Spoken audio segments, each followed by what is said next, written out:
En la historia de la humanidad, los cementerios han sido mucho más que lugares de descanso eterno. Sus pasillos, sus rincones, son guardianes de cientos de historias y secretos.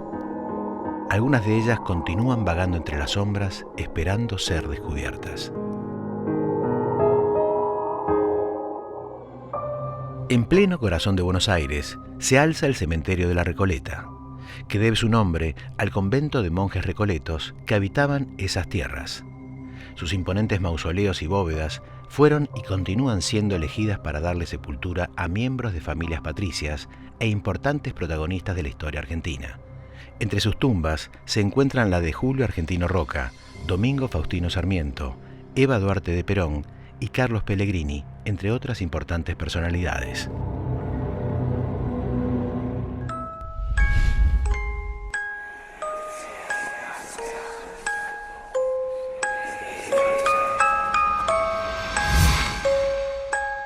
El cementerio de la Recoleta se crea a partir de una reforma eclesiástica que se hace hacia 1822 en lo que era el huerto de los padres recoletos, que llevan ese nombre porque es una orden menor de los padres franciscanos que estaban a cargo de San Pedro de Alcántara, y se le dice recoletos porque eran de recolección, de oración, y fue el primer cementerio público que tuvo la ciudad de Buenos Aires. El cementerio abarca más de 5 hectáreas y posee alrededor de 4.870 sepulcros. Hoy, 90 de ellos son sepulcros históricos nacionales. El resto de las bóvedas pertenecieron en su origen a familias de alta sociedad, para quienes era de suma importancia el lugar donde iban a descansar, no solo ellos, sino sus descendientes. Estamos hablando de una sociedad no solo privilegiaba el lugar donde ellos vivían, la estancia donde ellos pasaban sus fines de semana o sus vacaciones, sino también se ocupaban de que el lugar de descanso sea algo digno, de un patrimonio arquitectónico muy importante que representa a una sociedad donde se privilegiaba el lugar donde iban a descansar. Porque uno recorre ese lugar, lo transita y no solo conoces la gran historia, sino también todas las pequeñas historias que hay encerradas entre esos muros. Por sus opulentos mausoleos, la Recoleta está a la altura de los grandes cementerios del mundo. Aquellos que se atreven a cruzar sus puertas pueden encontrar no solo historias del pasado, sino también la presencia de quienes nunca se despidieron del todo. Las leyendas de apariciones fantasmales son mucho más que relatos terroríficos. Son historias que atraviesan varias generaciones, desdibujando la línea entre la realidad y la ficción. ¿Son estas historias parte de un imaginario colectivo? ¿O realmente son almas atormentadas vagando en búsqueda de paz o de venganza?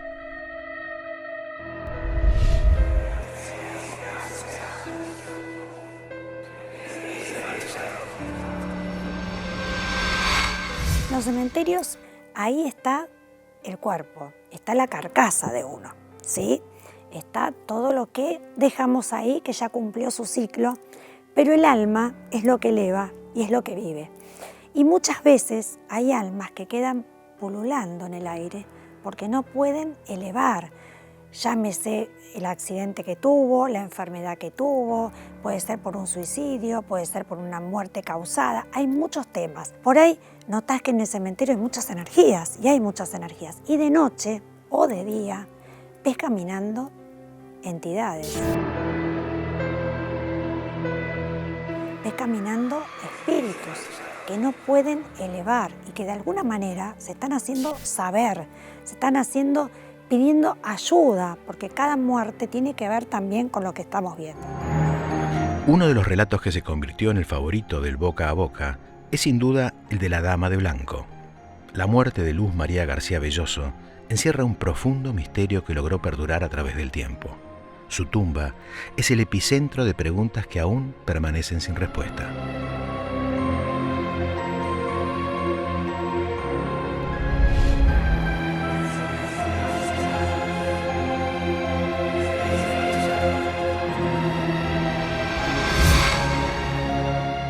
Leyendas en Recoleta hay muchas, cosa extraña, hay muchas más en Recoleta que en Chacarita.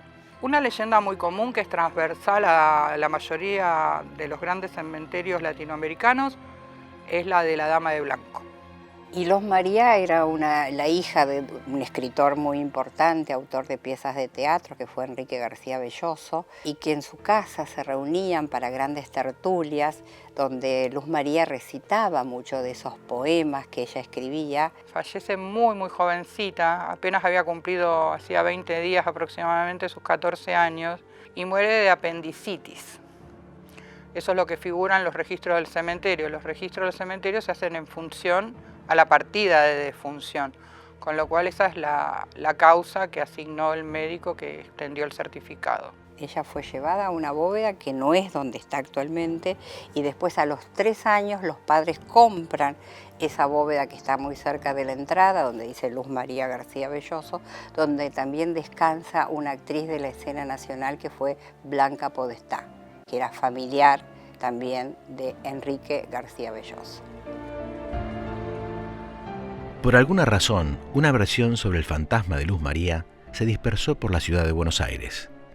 Cuenta la leyenda que 5 años después de su fallecimiento, un hombre joven, un dandy porteño, encuentra en los alrededores del cementerio una hermosa mujer vestida de blanco que llora desconsoladamente. Le ofrece un pañuelo para secar sus lágrimas y su saco para abrigar su corazón. La jovencita cautiva con su extrema belleza al joven, que se anima a besarla. Ella decide que quería recorrer y entrar al cementerio. Así que el hombre la acompaña, la lleva al lugar. Parece que era una noche de mucho frío. Ella estaba vestida toda de blanco, pero digamos, no tenía abrigo. Él le pone su abrigo sobre los hombros y ella entra a recorrer el cementerio. En un momento la pierde de vista, no la encuentra. El hombre comienza a gritar en la oscuridad de la noche, deambulando entre las bóvedas, hasta que por fin encuentra su saco en el borde de una tumba y al descolgarlo descubre en el frente el nombre de Luz María García Belloso, y en la estatua que yace sobre el féretro distingue los rasgos de la muchacha que había besado apenas un rato antes. Este relato escalofriante es solo uno de los muchos secretos que oculta el cementerio de la Recoleta, donde las sombras no son solo sombras, y los ecos de los pasos que escuchamos podrían pertenecer a quienes ya no caminan entre los vivos. Otra leyenda, no menos tenebrosa, es la de Rufina Cambaceres, o más popularmente conocida como la joven que fue enterrada viva.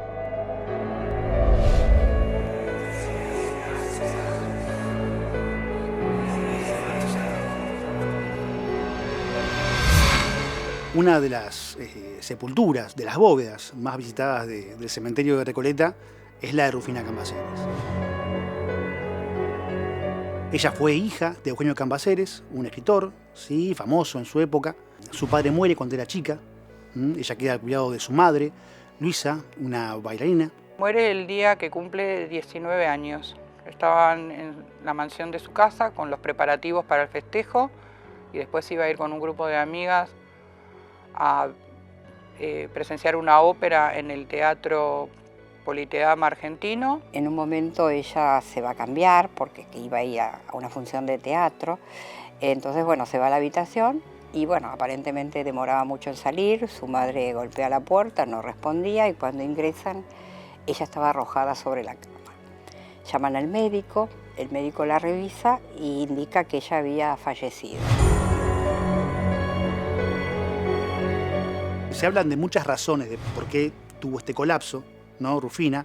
Uno de ellos, tal vez el más contado, es el que, cuando ella muere, un poco la figura paterna que empieza a visitar su casa, ¿no? Es el que iba a ser presidente, ¿no? De Argentina, Hipólito Yrigoyen. Aparentemente Rufina empieza a enamorarse de él, ¿sí? Ya muy jovencita, está creciendo, está en esa edad, ¿no? de empezar a enamorarse y se enamora de él. Se asegura que aquel día, en su cumpleaños número 19, ¿no? Cuando estaba por salir con su madre a festejarlo, la amiga que la estaba ayudando, ¿no? A vestirse, le cuenta que el nuevo novio de su madre es Hipólito Yrigoyen. Así que esa fue, se cuenta, la noticia que termina por causarle este ataque cataléptico a Rufina. Según los registros del cementerio, Rufina muere de síncope cardíaco, según los registros. Ella fallece el 31 de mayo e ingresa al día siguiente de su muerte. Descansó en la bóveda donde hoy la vemos, que donde se ve reflejada una muchacha que está tratando de abrir una puerta, y lo único que representa esa escultura es el paso a la eternidad de una muchacha de 19 años que se murió el día de su cumpleaños. Rufina tiene una hermosísima escultura que se dice que es la primera escultura Art Deco que entró al país, entró al cementerio, obra del alemán Richard Agnier.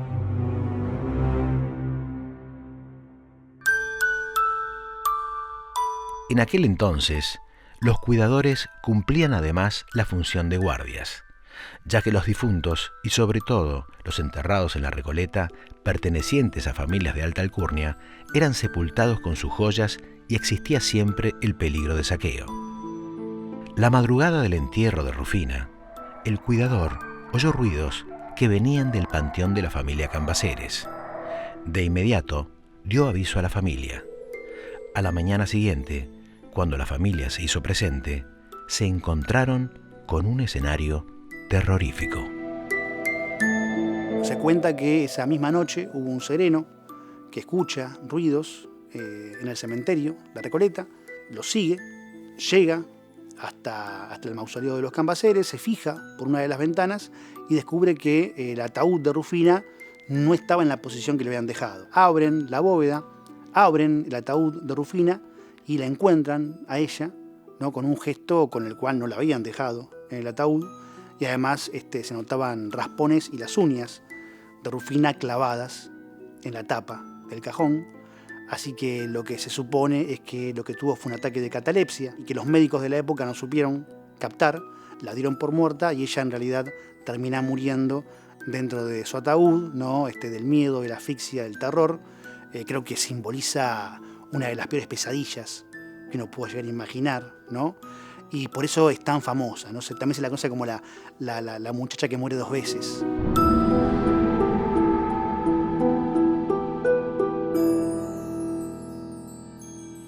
Durante la presidencia de Sarmiento hubo una ley que si se hubiera muertes dudosas, el cementerio tenía una sala para poder llevar allí esos cuerpos y tenerlos en observación. Se llamaba sala de observación.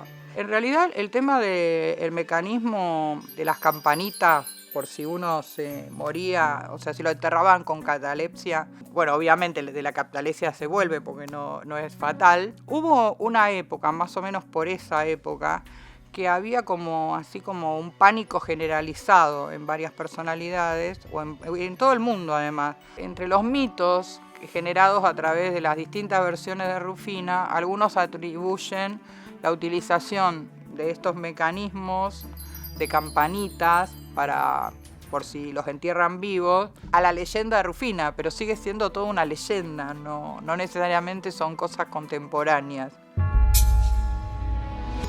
Luego de la trágica muerte de Rufina, nace el mito. Vecinos, cuidadores y trabajadores del cementerio aseguran haberla visto vagando, como si buscara algo, en medio de alaridos de desesperación.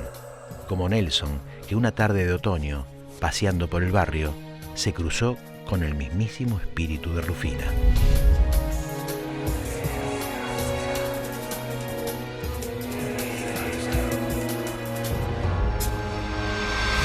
Esa noche había ido con una chica en ese momento al cementerio de Recoleta y estábamos paseando y yo justo había comprado una cámara digital nueva y cuando vi que sacaban de noche, que salían, para mí en aquel momento salían espectaculares las fotos, justamente el cementerio fue uno de los puntos en los cuales me gustaba la escenografía que me daba la iluminación para sacar las fotos.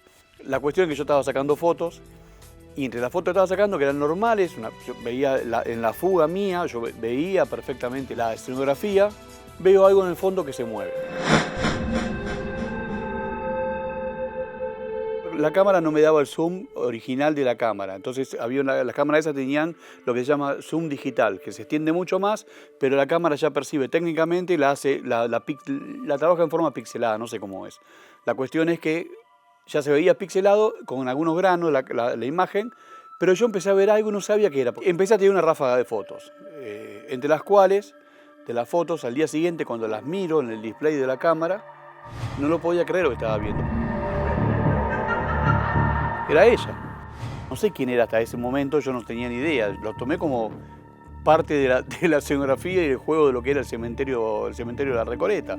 Cuando la bajé la cámara, la pasé en la compu, la vi en pantalla grande, dije, wow, no lo podía creer realmente lo que estaba viendo. Hay 3 imágenes, creo que son, en las cuales va apareciendo y está como moviéndose y se la ve como, después averiguando, el que le dicen la dama de blanco. Se le ve la pollera, se ve la ropa de época, eso es lo loco. Y se movía como que estaba angustiada, pareciera que hacía este movimiento, que quería ir para allá. Lo habrá hecho 3 o 4 veces, yo disparaba la foto desesperadamente y se fumó. El tema es que te crean y que no te tomen de loco por lo que estás contando. Que lo vi. ¿Me querés creer? Créeme. Yo no creo en esas cosas, pero estaba ahí.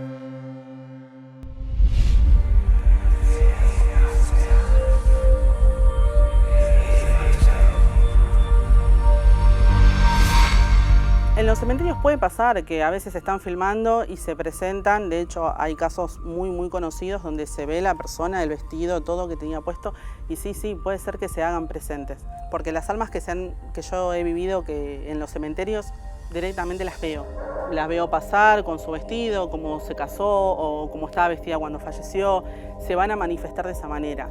No van a hacerte nada dudoso, no necesitan las almas utilizar los cementerios, que saben que hay tanta oscuridad, para manifestarse, no lo necesitan. Así que cuando nosotros escuchamos llantos, risas, corridas y cosas raras en los cementerios corresponde siempre a entidades. Es más que nada, bueno, te quiero atraer a lo que yo te estoy envolviendo para que vos después de acá me puedas llevar a otro espacio, me puedas trasladar a otro espacio. Realmente nunca creí en nada, pero me pasaron cosas, digo que los años me hacen dudar de ciertas cosas. Pero sí creo que quizás hay algo, energía que queda, creo más en eso y no ni siquiera en almas, creo en energía, que me parece que hay energía que a veces lo que le llaman, creo que 2 gramos o algo así, cuando uno fallece, esa pequeña mota que queda flotando después que uno muere, que pienso que algo tiene que quedar de uno, pienso yo, ¿no?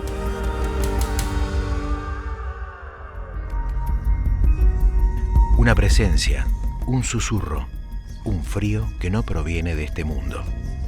Quienes se atreven a recorrer los pasillos del cementerio de la Recoleta afirman haber sentido la mirada de algo más.